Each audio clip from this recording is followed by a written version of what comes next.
السلام علیکم ورحمۃ اللہ وبرکاتہ۔ معزز سامعین کرام، ایک گزارش آپ حضرات کے سامنے کرنی ہے کہ ہمارے شہر کی جو حالت ہے اس وقت، سیلاب کی وجہ سے، بارش کی کثرت کی وجہ سے جو کچھ بھی حالت بنی ہوئی ہے وہ ہمارے سامنے ہے۔ ہم دیکھ رہے ہیں، خبروں میں، اخبارات میں پڑھ رہے ہیں اور سوشل میڈیا وغیرہ پہ دیکھ رہے ہیں کہ کتنے مکانات ایسے ہیں جن میں پانی اندر آ چکا ہے، اور کتنے گھر ایسے ہیں جو پانی گھروں میں آنے کی وجہ سے پریشان ہیں اور کھانے کے لیے ترس رہے ہیں اور بستر کا صحیح انتظام نہیں ہے، اور بھی بہت سے مسائل ہیں، ان کی اپنی دشواریاں ہیں۔ یہ ساری چیزیں ہمارے سامنے ہیں، ہم دیکھ رہے ہیں، سن رہے ہیں، پڑھ رہے ہیں۔ اس سلسلے میں دو گزارشیں آپ حضرات کے سامنے کرنی ہیں۔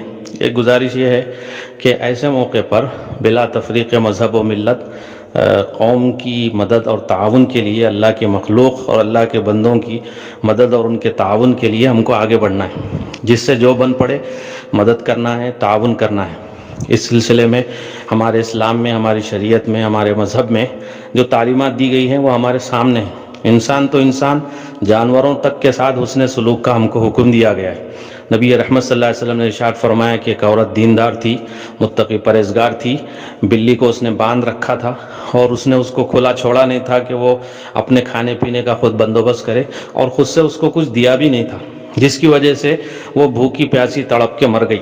تو اس کی وجہ سے، اس کے اس عمل کی وجہ سے اللہ تعالیٰ نے اس کو جہنم رسید کیا، جہنم میں داخل کیا۔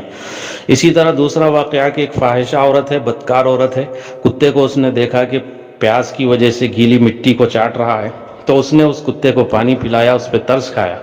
تو اس کتے پہ ترس کھانے کی وجہ سے اللہ تعالیٰ نے اس کی مغفرت کی، اس کو جنت میں داخل کیا۔ تو جانور کے ساتھ اگر حسن سلوک کیا جائے تو اس حسن سلوک کا یہ صلہ ہے۔ جانوروں تک کے ساتھ حسن سلوک کا حکم ہمارے مذہب میں دیا گیا ہے، تو انسانوں کے ساتھ کیسا سلوک کرنا چاہیے؟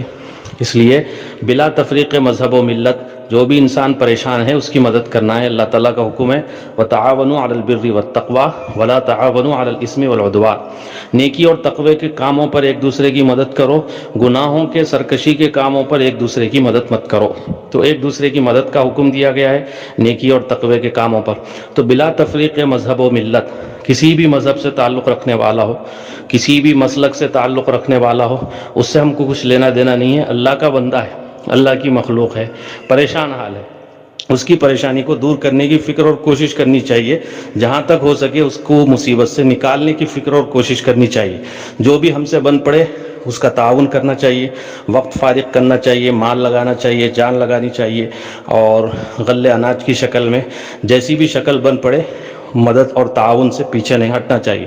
گھروں کی صفائی کرنے کی نوبت آئے وقت لگا کے صفائی کی فکر اور کوشش کرنی چاہیے، ایک بات۔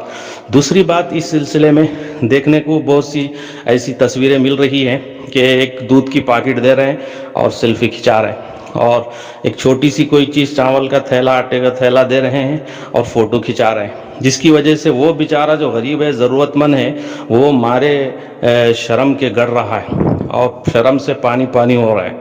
تو یہ جو ہمارا رویہ ہے، یہ جو ہمارا عمل ہے، کسی کو ذلیل کرنے کا، اس کو رسوا کرنے کا، یہ عمل ہمارا صحیح نہیں ہے۔